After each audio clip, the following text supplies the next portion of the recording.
Hello everybody, welcome back to my channel educational panacea. My name is Bhanu Pratap. So guys, आज जो video मैं आपके साथ बनाने जा रहा हूँ वो लेबर लॉज के अंदर कॉन्ट्रैक्ट लेबर एक्ट का जो मैं कंटेंट बनाने जा रहा हूँ, जो सेक्शन 1 और 2 मैंने लास्ट वीडियो में बताया था कॉन्ट्रैक्ट लेबर की। तो अगर अभी तक आपने मेरे चैनल को सब्सक्राइब नहीं किया तो गाइस प्लीज मेरे चैनल को सब्सक्राइब जरूर कर लें और एक बार डिस्क्रिप्शन जरूर चेक करें। डिस्क्रिप्शन के अंदर ही मैंने आपको लेबर लॉज के 70+ वीडियोस का एक कंप्लीट प्लेलिस्ट है, उसकी लिंक दे रखी है। उसके अलावा सीआरपीसी के प्लेलिस्ट जिसमें 39 वीडियोस हैं, उसकी लिंक दे रखी है। सेक्शन बाय सेक्शन सारा एरिया मैंने कवर कराया हुआ है, तो आप मेरी डिस्क्रिप्शन को चेक कर सकते हैं। तो आज जो मुझे कॉन्ट्रैक्ट लेबर वाले एक्ट में कराना है कंटेंट, वो सेक्शन 3 से कराना है। तो सेक्शन 3 बात करता है आपका सेंट्रल एडवाइजरी बोर्ड के ऊपर।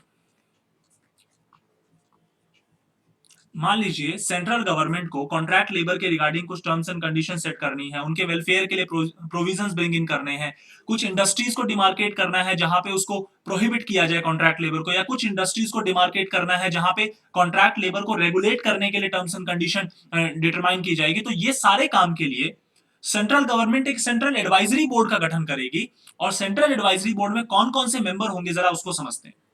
सबसे पहले तो चेयरमैन। ध्यान रखना, सेंट्रल एडवाइजरी बोर्ड है तो चेयरमैन कौन अपॉइंट करेगा? सेंट्रल गवर्नमेंट अपॉइंट करेगी।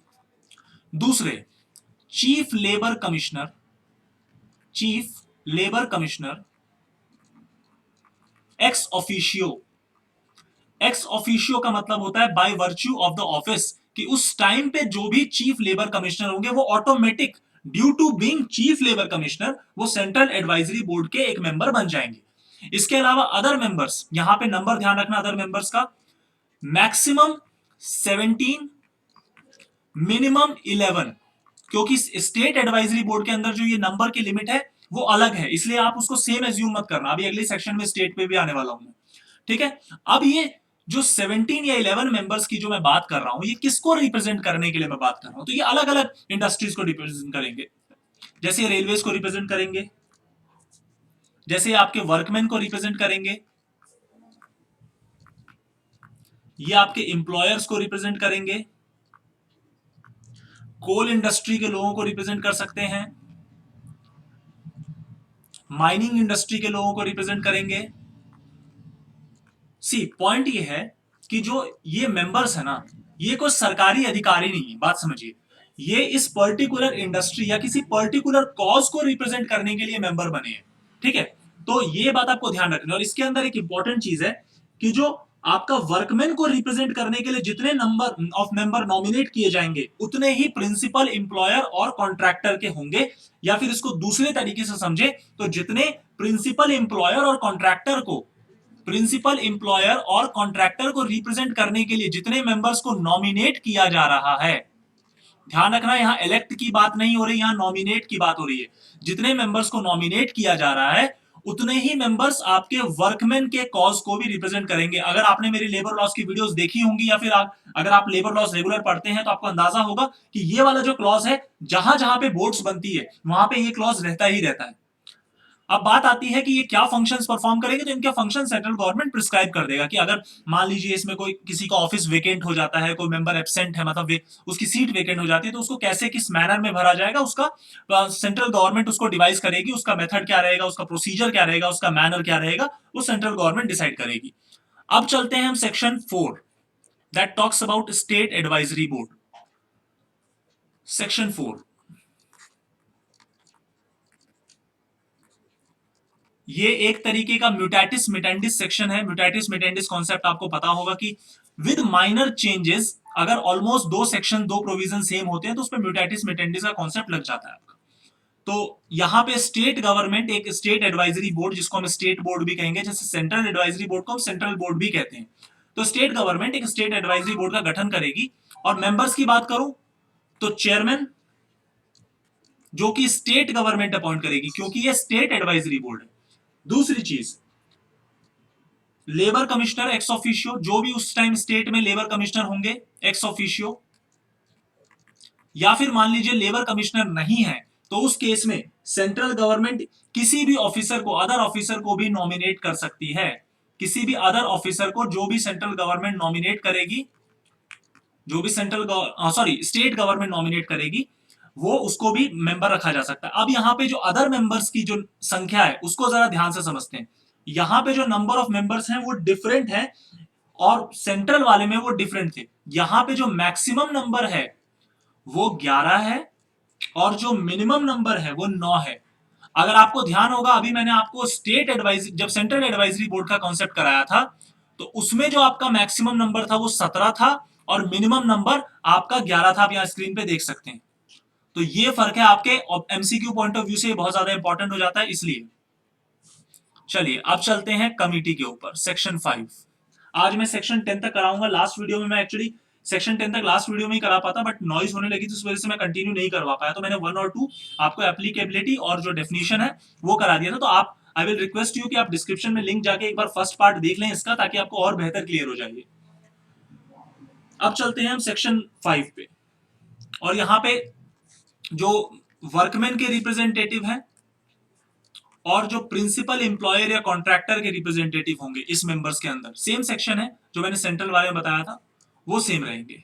जो नंबर ऑफ मेंबर्स इनके कॉज को रिप्रेजेंट करेंगे ना, वो सेम रहेंगे दोनों में, इक्वालिटी बनी रहती है। चलिए अब चलते हैं हम section 5, power to constitute committees. ये सेक्शन 5 कमिटी के ऊपर है। अब ये कैसे वर्क करता है पहले ये समझिए। यहां पे जो कमिटी की मैं बात करूंगा, ये सेंट्रल गवर्नमेंट और स्टेट गवर्नमेंट की मिला के ही बात करूंगा, सेपरेट सेपरेट बात नहीं है। तो यहां पे central government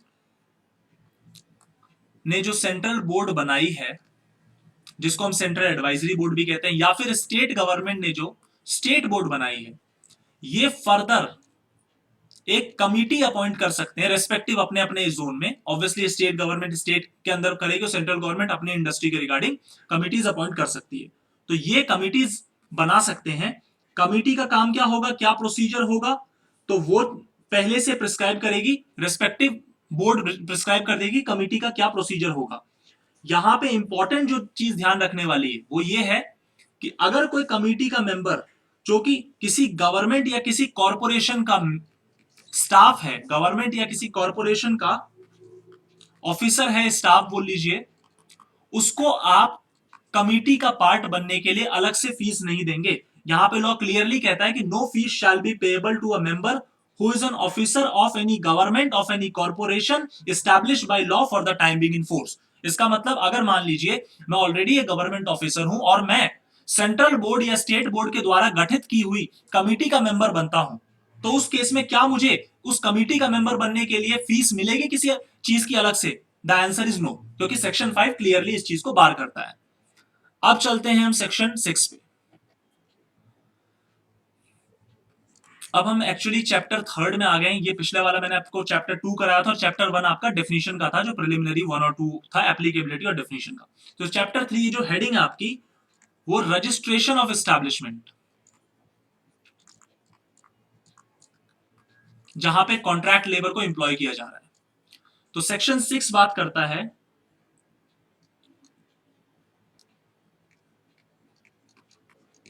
appointment of registering officers before registering any establishment. It is required that an officer for specifically for that purpose should be there. तो सेक्शन 6 जो है ना, वो सरकारों को इंपावर करता है, वो अप्रोप्रिएट गवर्नमेंट को इंपावर करता है कि आप अपने अपने रेस्पेक्टिव इंडस्ट्री, जो आपकी रेस्पेक्टिव जुरिस्डिक्शन है, आप किसी पर्सन को, अप्रोप्रिएट गवर्नमेंट किसी पर्सन को अपॉइंट कर सकती है। किस पोस्ट के लिए? रजिस्टरिंग ऑफिसर के पोस्ट के लिए। अभी मैं शॉर्ट फॉर्म में रजिस्टरिंग ऑफिसर को आरओ लिख रहा हूं, ठीक है? तो आरओ के लिए अपॉइंट किया जा सकता है। अब सवाल आता है कि इसका पर्पस क्या है? तो पर्पस यही है कि मान लीजिए कोई, जैसे जो जो एस्टैब्लिशमेंट आपके कॉन्ट्रैक्ट लेबर के परव्यू में आती जाती है, जो कॉन्ट्रैक्ट लेबर की एप्लीकेबिलिटी क्या है, तो उसके लिए आप सेक्शन 1 देख सकते हैं, मेरा डिस्क्रिप्शन में लिंक है, वहां से वीडियो चेक कर लीजिए, पार्ट 1 है। तो अगर जो जो एस्टैब्लिशमेंट आपकी, जो जो आपकी फैक्ट्री हो, वो कॉन्ट्रैक्ट लेबर के परव्यू में आती है, तो वहां पे वो एस्टैब्लिशमेंट की ड्यूटी बनती है कि वो अपने आप को रजिस्टर कराए। तो उसके लिए रजिस्टरिंग ऑफिसर को अप्रोप्रिएट गवर्नमेंट अपॉइंट कर देगी। दूसरा, इसकी जुरिस्डिक्शन भी डिफाइन करेगी कि ये किस किस एरिया में ऑपरेट करेगा। इसकी लिमिट्स भी डिफाइन करेगी। किस मान लीजिए एक रजिस्टरिंग ऑफिसर है, तो ये साउथ वेस्ट दिल्ली में ही वर्क करेगा, यहाँ पे जो एस्टैब्लिशमेंट या फैक्ट्री है उनके रिगार्डिंग है। या फिर ये एक रजिस्टरिंग ऑफिसर है, वो नॉर्थ वेस्ट दिल्ली में या नॉर्थ ईस्ट दिल्ली में या फिर साउथ ईस्ट दिल्ली में या साउथ दिल्ली में, इस तरीके से एरिया वाइज उसकी जुरिस्डिक्शन डिफाइन करी जा सकती है। तो सेक्शन 6 उसके ऊपर बात करता है। अब चलते हैं सेक्शन 7 के। Section 7, registration of the establishment. Registration of certain establishment।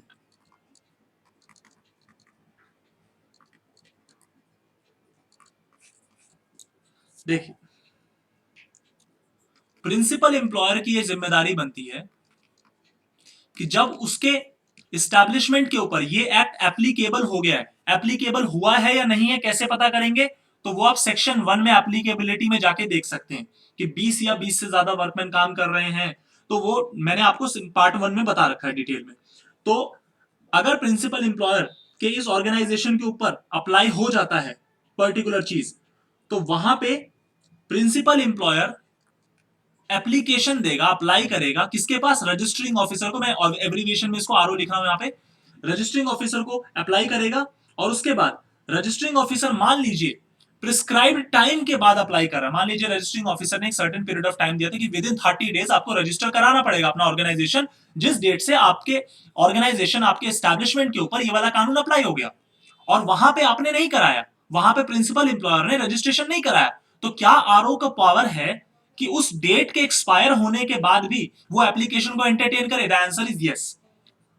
RO can entertain even after expiry of fix period. जो रजिस्ट्रेशन कराने का फिक्स पीरियड था उसके बाद भी आरओ जो है आपका रजिस्टरिंग ऑफिसर है, वो किसी भी प्रिंसिपल एम्प्लॉयर का जो एप्लीकेशन है उसको एंटरटेन कर सकते हैं, provided that the principal employer must have the sufficient cause. उसके पास एक वैलिड और एक जेन्युइन रीजन होना चाहिए जिसके ग्राउंड पे वो ये बात कह रहा है कि नहीं, मेरे को आपने एक स्टिपुलेटेड टाइम दिया था और मैं उस टाइम के अंदर रजिस्ट्रेशन नहीं करा पाया, and this was the particular reason due to which I could not register my establishment within the stipulated time. तो सेक्शन 7 बात करता है कि आरओ के पास टाइम में तो वो रजिस्टर कर ही सकता है, टाइम के बाद भी कर सकता है। अब मान लीजिए सारे डॉक्यूमेंट्स को फाइल करने के बाद अपने ऑर्गेनाइजेशन की डिटेल, वहां पे कितने वर्कमैन काम कर रहे हैं, वर्कमैन का जो पर्टिकुलर्स हैं वो सारी चीजें देने के बाद आपने सारे डॉक्यूमेंट, मतलब प्रिंसिपल एम्प्लॉयर ने सारे डॉक्यूमेंट फाइल कर दिए, तो उसके बाद आरओ का काम है वो उस ऑर्गेनाइजेशन को, उस एस्टैब्लिशमेंट को रजिस्टर करेगा और उसके बाद एक सर्टिफिकेट इशू कर देगा। That certificate will be called certificate of registration. तो अगर आपके पेपर में आता है कि which section talks about the certificate of registration, आपको लिखना है section 7। Section 7 talks about the certificate of registration. Direct इस पे बात करी जा सकती है। क्वेश्चन आ सकता है whether the RO has the power to entertain the application of registration even after the expiry of the fixed period. The answer is yes। तो उसमें आपको ध्यान रखना है कि सफिशिएंट कॉज होना चाहिए एक्सपायरी होने के बाद। अब चलते हैं सेक्शन 8 पे।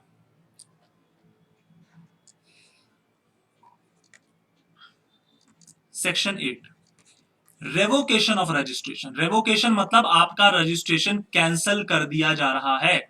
तो किस ग्राउंड पे कैंसिल किया जाएगा, कौन से वो केसेस है, जरा समझते हैं। सबसे पहला, अगर मुझे पता चला कि रजिस्ट्रेशन जो थी वो ऑब्टेन करी गई थी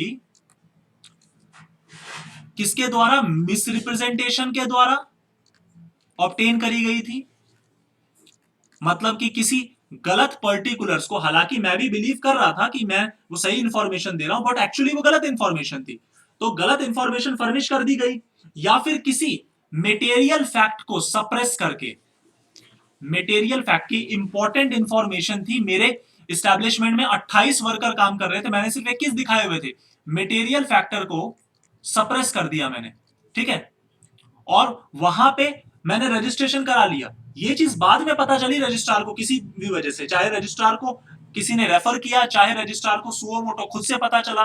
तो अगर रजिस्ट्रार को ये बात पता चलती है तो वहां पे रजिस्ट्रार क्या करेगा, आपका रजिस्ट्रेशन रिवोक कर देगा। क्यों रजिस्ट्रेशन रिवोक कर देगा? क्योंकि आप मिस रिप्रेजेंटेशन या किसी इंपॉर्टेंट जानकारी जो आपको रजिस्ट्रेशन कराते वक्त देनी चाहिए थी, अगर आप उस चीज को छुपा लेते हैं या आप उस चीज को नहीं बताते, सप्रेस कर देते हैं, कंसील करते हैं, तब रजिस्ट्रार आपके जो सर्टिफिकेट ऑफ रजिस्ट्रेशन है उसको रिवोक कर देगा और आपको फिर दोबारा रजिस्टर कराने की जरूरत पड़ सकती है। और ध्यान रखना, अगर आपका रजिस्टर नहीं हुआ तो उसके बाद आप अपना ऑर्गेनाइजेशन में कॉन्ट्रैक्ट लेबर को अपॉइंट भी नहीं, हायर भी नहीं कर सकते। ये चीज ध्यान रखना। उसका मैं अगला बताने वाला हूं कि उसके कंसीक्वेंस क्या है, तो वो सेक्शन 9 के अंदर डिस्कशन हो रखी है उसकी। तो आई होप आपको ये वाला सेक्शन समझ में सेक्शन 8 समझ में आ गया होगा।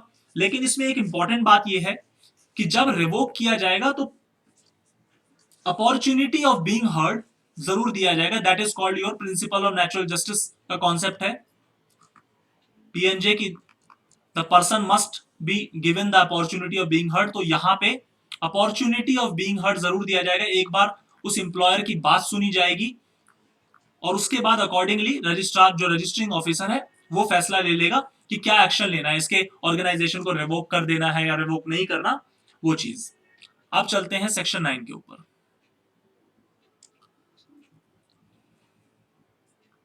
सेक्शन 9, सेक्शन 9 बात करता है इफेक्ट ऑफ नॉन रजिस्ट्रेशन। यहां पे दो केसेस की बात हो रही है।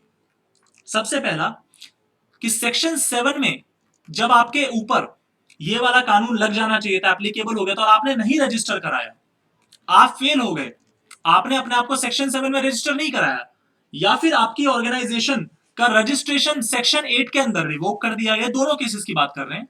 क्योंकि ध्यान रखना, दोनों ही केसेस में आप नॉन रजिस्टर्ड हो गए। जहां पे आप पे एप्लीकेबल था आपने नहीं कराया रजिस्ट्रेशन, वहां तो आपका रजिस्ट्रेशन है ही नहीं। और जहां पे आपके पास था रजिस्ट्रेशन मगर आपके किसी बात को छुपाने की वजह से आपका रजिस्ट्रेशन कैंसिल कर दिया जाता है, तो वहां पे भी एक तरीके से आप नॉन रजिस्टर्ड हो गए। तो सेक्शन 9 बात करता है कि अगर आप नॉन रजिस्टर्ड हैं तो उसका क्या इफेक्ट होगा, क्या कंसीक्वेंस होगा, उससे क्या प्रभाव पड़ेगा, उससे क्या असर पड़ेगा, उसके ऊपर सेक्शन 9 बात करता है। तो सेक्शन 9 आपका कहता है कि अगर मान लीजिए ये दोनों केसेस होते हैं तो वहां पे फिर प्रिंसिपल इंप्लॉयर आपका कोई भी contract labour, principal employer PE लिख रहा हूं मैं शॉर्ट में, cannot employ contract labour. अगर आपको रजिस्ट्रेशन का टाइम मिला था, आपने नहीं कराया रजिस्ट्रेशन, उसके बाद आप नहीं कर सकते। अगर आपका जो लाइसेंस है वो कैंसिल हो गया तो उसके बाद आप कॉन्ट्रैक्ट लेबर को अपॉइंट नहीं कर सकते, इंप्लॉय नहीं कर सकते, उससे अपनी ऑर्गेनाइजेशन एस्टैब्लिशमेंट के अंदर काम नहीं करा सकते। That is the consequence of your non registration, that is the consequence of your revocation of registration और फेलियर टू रजिस्टर।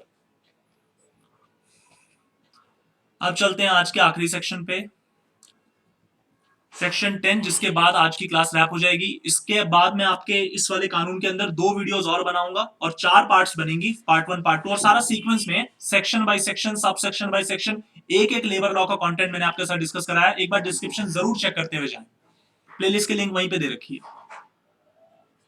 सेक्शन 10 बात करता है प्रोहिबिशन ऑफ एम्प्लॉयमेंट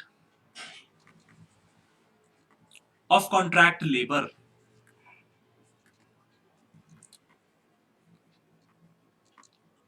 देखिए, अप्रोप्रिएट गवर्नमेंट अगर चाहे तो, अगर अप्रोप्रिएट गवर्नमेंट सेंट्रल गवर्नमेंट है तो सेंट्रल बोर्ड, मतलब जिसको सेंट्रल एडवाइजरी बोर्ड भी कहते हैं।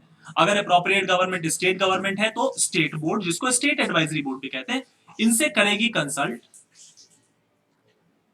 इनसे करेगी कंसल्ट, और कंसल्ट करने के बाद वो किसी भी पर्टिकुलर एक जो एरिया है, कोई प्रोसेस है, कोई ऑपरेशन है, कोई प्रोसेस है, कोई ऑपरेशन है, उसके अंदर कॉन्ट्रैक्ट लेबर को प्रोहिबिट कर सकती है कि मतलब इस पर्टिकुलर प्रोसेस के अंदर, इस पर्टिकुलर काम के अंदर आप किसी को कॉन्ट्रैक्ट लेबर के तौर पे नौकरी पे रख ही नहीं सकते, और यदि आप वहां पे फिर भी काम कराना चाहते हैं तो आपको एक रेगुलर वर्कमैन की आवश्यकता पड़ेगी। तो वो चीज प्रिस्क्राइब कौन करेगा, वो चीज नोटिफाई कौन करेगा, तो अप्रोप्रिएट गवर्नमेंट ये काम करेगी अपने अपने रेस्पेक्टिव इंडस्ट्रीज में, चाहे वो सेंट्रल हो चाहे वो स्टेट हो। और वो कंसल्ट किससे करेगी, अपने अपने रेस्पेक्टिव बोर्ड से करेगी, मतलब रेस्पेक्टिव एडवाइजरी बोर्ड से करेगी। ध्यान रखना, यहां पे मैं रेगुलेशन की बात नहीं कर रहा, यहां पे मैं प्रोहिबिशन की बात कर रहा हूं। मगर यहां पे बात आती है कि जब मैं जब सेंट्रल अप्रोप्रिएट गवर्नमेंट जब नोटिफिकेशन इशू करेगी किसी इंडस्ट्री के रिगार्डिंग कि भाई इस पर्टिकुलर इंडस्ट्री में आप कॉन्ट्रैक्ट लेबर हायर कर ही नहीं सकते, वहां पे प्रोहिबिटेड है वो सेक्शन 10 के अंदर, तो सवाल आता है कि कुछ फैक्टर्स को कंसीडर भी तो करना चाहिए ना अप्रोप्रिएट गवर्नमेंट को। तो कौन कौन से वो फैक्टर हैं जिसको अप्रोप्रिएट गवर्नमेंट कंसीडर करेगी before prohibiting any sort of employment of contract labour in any particular process और इन एनी पर्टिकुलर ऑपरेशन और इन एनी पर्टिकुलर एस्टैब्लिशमेंट। तो उस फैक्टर्स के ऊपर सेक्शन 10 के अंदर बात की हुई है। देखिए, सबसे पहला कि जो प्रोसेस हम बंद करने जा रहे हैं वो प्रोसेस इंसिडेंटल है उस बिजनेस के लिए या फिर वो प्रोसेस नेसेसरी है उस बिजनेस के लिए, मतलब उस ट्रेड के लिए, वो उस इंडस्ट्री के लिए, उस ऑपरेशन मैन्युफैक्चर के लिए, उस ऑक्यूपेशन के लिए जो काम किया जा रहा है वो प्रोसेस इंसिडेंटल है, वो प्रोसेस नेसेसरी है। मान लीजिए एग्जांपल देता हूं कि गवर्नमेंट ने सोचा कि वो इंसिडेंटल प्रोसेस है तो वहां पे कॉन्ट्रैक्ट लेबर रखा जा सकता है, मगर वहां पे अगर गवर्नमेंट ने सोचा नहीं वो नेसेसरी प्रोसेस है, अगर वहां पे एक बड़ा chunk of people contract labour की तरह काम कर रहा है और अगर हमने वो हटा दिया तो बहुत प्रॉब्लम हो जाएगी, तो अप्रोप्रिएट गवर्नमेंट इसीलिए कंसल्ट करती है और कंसल्ट करने से पहले इन फैक्टर्स को देखती है। तो पहला फैक्टर कि जिस प्रोसेस में आप कॉन्ट्रैक्ट और लेबर को प्रोहिबिट कर रहे हो नौकरी करने से उस फैक्ट्री या एस्टैब्लिशमेंट के अंदर, तो वहां पे देखना पड़ेगा कि वो उस बिजनेस के लिए एक इंसिडेंटल प्रोसेस है या फिर एक नेसेसरी कोर प्रोसेस है।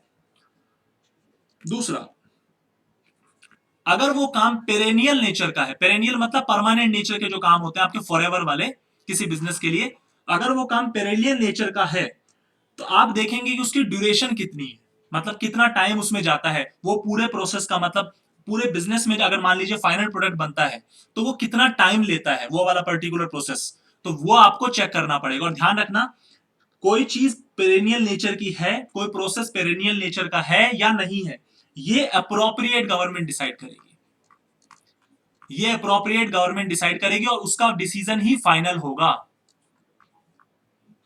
कोई चीज आपकी पेरेनियल नेचर की है या नहीं है अप्रोप्रिएट गवर्नमेंट को डिसाइड करने दीजिए। दूसरा कि जिस प्रोसेस को हम बैन करने जा रहे हैं मतलब प्रोहिबिट करने जा रहे हैं वो रेगुलर वर्कमैन से कराया जा सकता है या नहीं कराया जा सकता। चौथा कि क्या ये सफिशिएंट है कि हम होल टाइम वर्कमैन इंप्लॉय करें उस पर्टिकुलर काम के लिए या नहीं, तो कॉन्ट्रैक्ट लेबर से भी काम चला सकते हैं, ये भी देखना पड़ता है। मैं आपको एक एग्जांपल देता हूं, लेट सपोज कि कोई पर्टिकुलर काम हो रहा है और वो काम एक्चुअली में जरूरी काम है उस बिजनेस का, मगर वहां पे अगर मैं रेगुलर वर्कमैन रखूंगा तो वो काम मुश्किल से लगा लीजिए आप पूरे महीने में वो 12 से 15 घंटे काम होता है, मगर वो एक जरूरी काम है। अब वहां पे रेगुलर वर्कमैन को लगाने से इंप्लॉयर के ऊपर एक हार्श मतलब एक हार्श चीज इंप्लॉयर के ऊपर हो जाती है। क्यों? क्योंकि अगर मान लीजिए एक रेगुलर वर्कमैन वहां पे जाता है तो उसके जो भी बेनिफिट्स हैं वो फिर इंप्लॉयर को उसको पे करने पड़ेंगे, उसकी वजह से इंप्लॉयर के ऊपर जो फाइनेंशियल बर्डन है वो ज्यादा पड़ जाएगा। तो कॉन्ट्रैक्ट लेबर लॉज इंक्लाइंड है लेबर के वेलफेयर के लिए, मगर इसका मतलब कभी भी ये नहीं है कि आप इंप्लॉयर के ऊपर अननेसेसरी हार्शनेस दिखा दो, क्योंकि उससे क्या होगा अगर इंप्लॉयर ही ढंग से काम नहीं करेगा, अगर इंप्लॉयर ही घाटे में चल रहा होगा तो उसका जो इफेक्ट है ना, उसके जो कंसिक्वेंसेस वो आपको इंप्लॉय पे दिखेंगे। तो इसीलिए ये चीज ध्यान से देखी जाती है कि कोई पर्टिकुलर काम है उसमें होल टाइम वर्कमैन चाहिए नहीं चाहिए या कॉन्ट्रैक्ट लेबर से भी काम चलेगा नहीं चलेगा, तो वो सारे फैक्टर्स को कंसीडर करने के बाद सेक्शन 10 के अंदर अप्रोप्रिएट गवर्नमेंट नोटिफिकेशन निकाल सकती है कि ये पर्टिकुलर प्रोसेस के अंदर या ये पर्टिकुलर ऑपरेशन के अंदर आपका कॉन्ट्रैक्ट लेबर का जो एम्प्लॉयमेंट है वो प्रोहिबिट हमने कर दिया। तो ये था आपका सेक्शन 10। आई होप आपको ये वीडियो पसंद आई होगी। तो अगर आपको वीडियो अच्छी लगी तो please like share and subscribe जरूर करें और आप मेरा एक बार डिस्क्रिप्शन जरूर चेक करें, प्लेलिस्ट सब चीज की मैंने जो जो मैंने लॉ पढ़ाया सब चीजों की आपको प्लेलिस्ट मिल जाएगी, सीक्वेंस में मिलेगी, इसकी गारंटी है। तो thank you so much guys for giving your precious time to me, thank you very much. और अगली वीडियो पार्ट 3 में जल्दी लेके आ जाऊंगा।